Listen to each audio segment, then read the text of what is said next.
Hey guys, hope you're all well. Right, on with a bit of a different job today. As you know, we've got a bit of an hold up with the 350LC project. That is all sorted now. Thank you for your comments on that. People suggesting other things with the footrest, which I definitely get. I tried everything with that thing. Everything. Some people suggested flipping the actual brake lever. Yes, fine. But it's...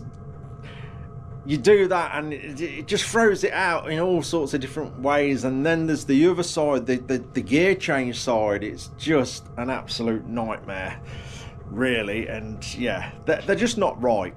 Apparently they were for a Ducati, which kind of makes sense, because if it was an early one, I don't know. It's possible they were actually bolted to the engine on a Ducati.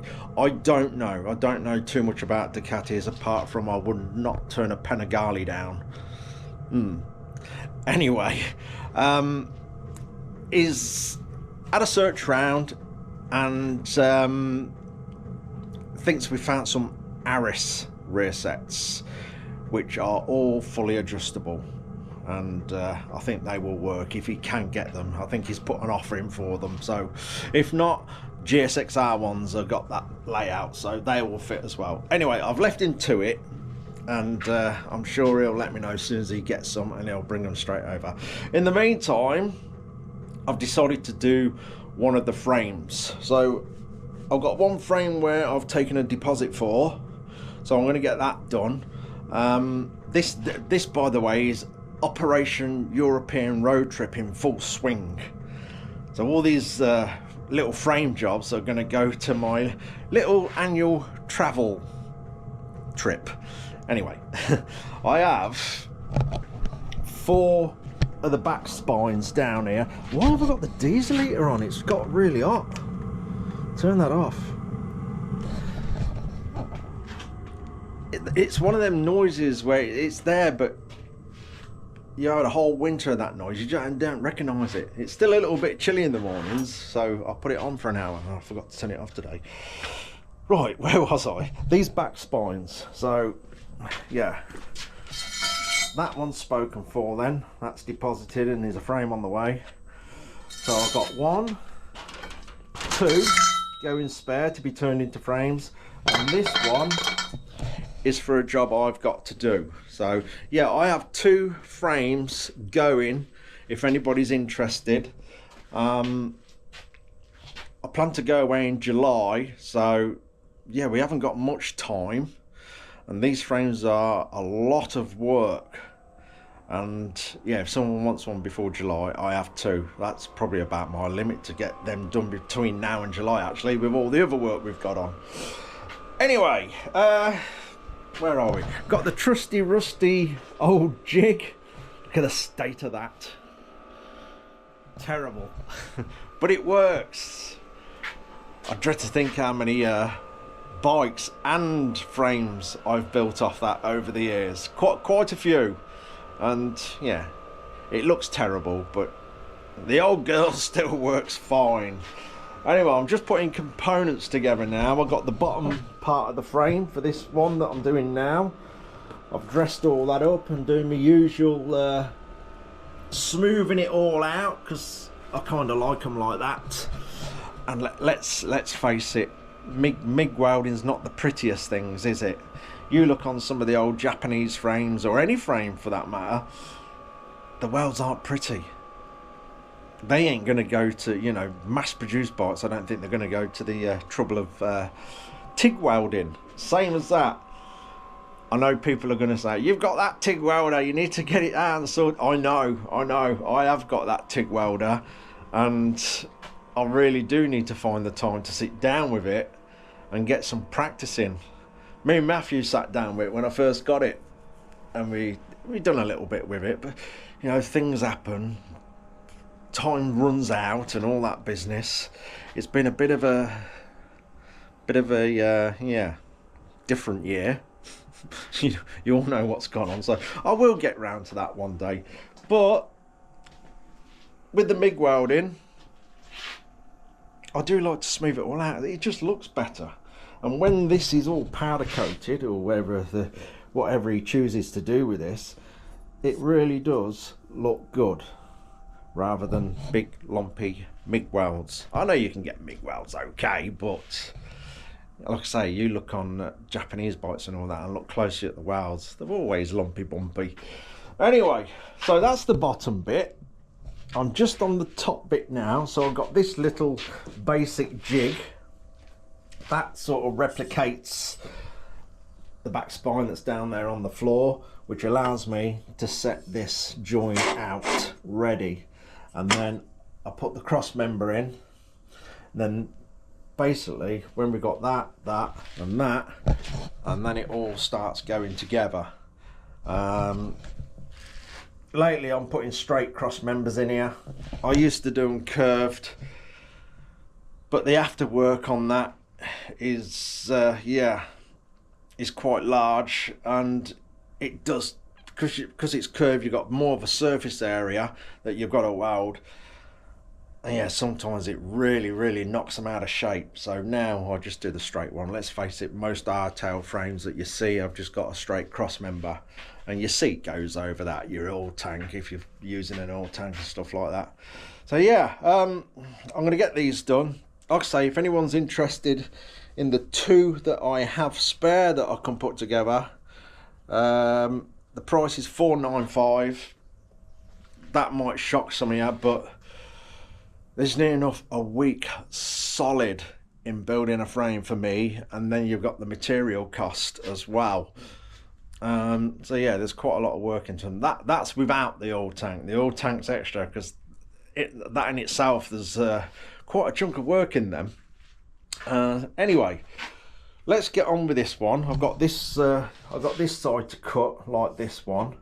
Then we'll cut the cross member and tack all that in, and then we can start building the frame in the trusty rusty old jig. Right, let's crack on. Right then, to start with, we just sort of hack away and get the basic shape, and then swap it over to the fibre disc and fine tune it. So start with a bit of an angle.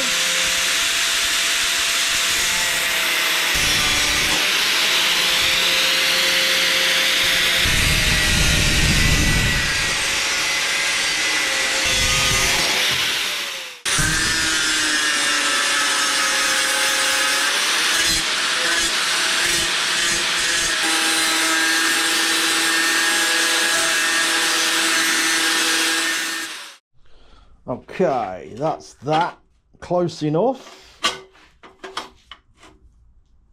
Right, next, cross member. So I've got this a little bit cut. This works out well actually. Drop it in that slot on the table, and just do me a guideline. Is that drawing on there? I think it is. Drawing on the table as well, but that don't matter.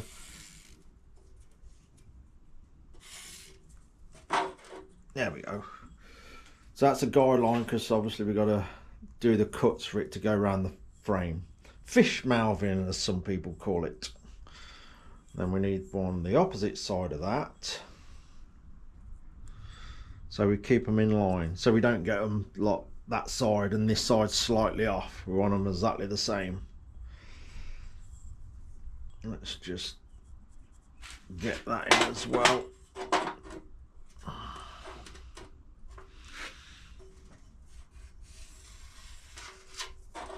There we are. So we know that's going to be spot on to do the cuts. And simply just cut angles on there. Glasses on.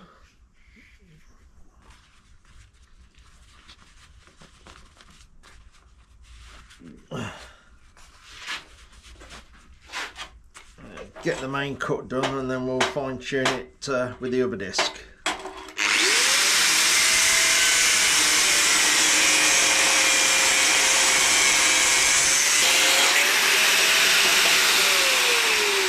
There you go, that's what the line's for, and we know we can get that one in the same place.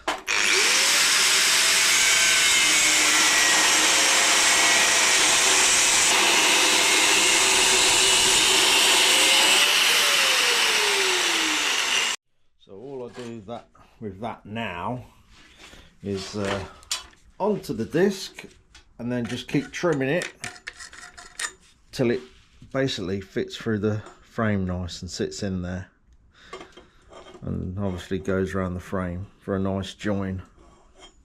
I'll get on with that and then we'll slot that together.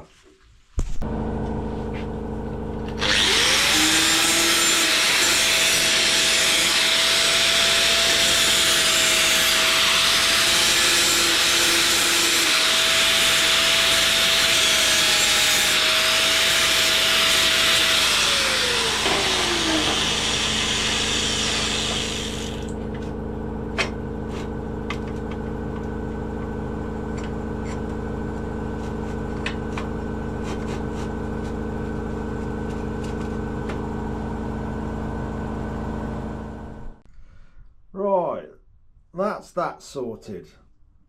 Doesn't take too much time. There's several ways of doing that, what I've always called fish mouthing. I did have this block, but it's actually more time consuming. So what I've done there, you get your bit of tube, you'd shove it through there. Obviously you'd have to mark it all out where you wanted the cut. You'd nip these grub screws down, and then you'd send a hole saw down there. Basically that would chop through the tube and then leave you that shape. But by the time you've set all that up, I'll be cut it, dressed it in. So yeah, and it's like drum sanders that do that shaping, notching tools, there's all sorts. Obviously tooling to work with tube can get very, very expensive, so I'll just keep it basic. Basically the way we roll in this shed, keep it basic, keep it simple with the tools we've got. Anyway, let's get on with the next bit. Right, next bit. So all I do now is flip that jig round and then pop the cross member in. And all I've been doing is just double checking everything, that we've got everything square, because at the end of the day, this little simple, basic, terrible jig has been knocking around for a while, and who knows, someone could have dropped on it, someone could have used it as a hammer, a bike ramp, a lever, anything could go on in here. So it's always best to double check. I know that's right now, so I'm going to get some tacks on that, and then we should be able to start getting the big trusty rusty old jig on the bench and start putting all these little bits together. Right. This a little squeeze with the clamp. Don't have to go too mad. That'll do. Make sure it's all flat. We'll get some tacks on there. Let's show you these clamps. You've probably seen them before. These clamps, I think, yeah, I bet I've had these 30 years. Gotta be easily 30 years. I think I've only ever broke one, and that was down to probably the ultimate abuse that the work that these have done over the years. So back in the blacksmithing days, everything, we used these on absolutely everything. Absolutely fantastic clamps. Bessie clamps, these are German. There's probably other brands as well, but these are, I believe, the original. You won't see it, it's got Bessie there. But best clamps ever, I'll say. Got to be 30 years I've had these. Got to be. Anyway, that's clamped up. Let's get some tacks on that.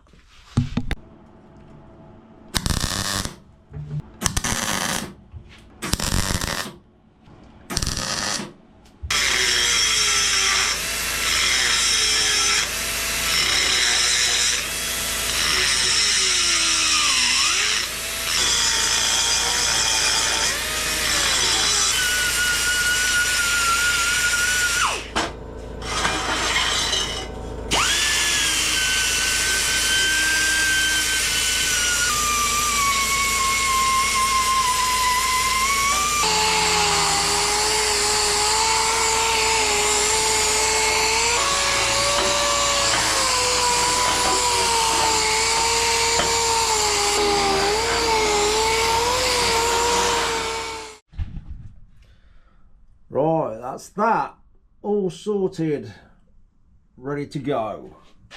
Right, we're getting there. That's going to be it for this video, as I've got other things to do, but that's quite a good chunk of work done. Obviously, I've done a fair bit before we even started this video, but we'll continue in the next video and hopefully have all this together. So basically, next one, it will go into the trusty rusty old jig. This will be somewhere up there like so. See if I can hold that. And then obviously that will be in there as well. I've got a cross member to put across this gap here, which this back spine sits on. But I've got a little idea there that I use. So basically all the welding is on the inside and completely hidden. You'll see that in the next video. But that's a good chunk done. It's well and truly on the way. It's quite a lot of the hard work done anyway. So yeah, we'll continue. Like I say, I've got to go off and do something, but we'll definitely should have this completed in the next vid. That'll do. Cheers for watching, guys. Take care.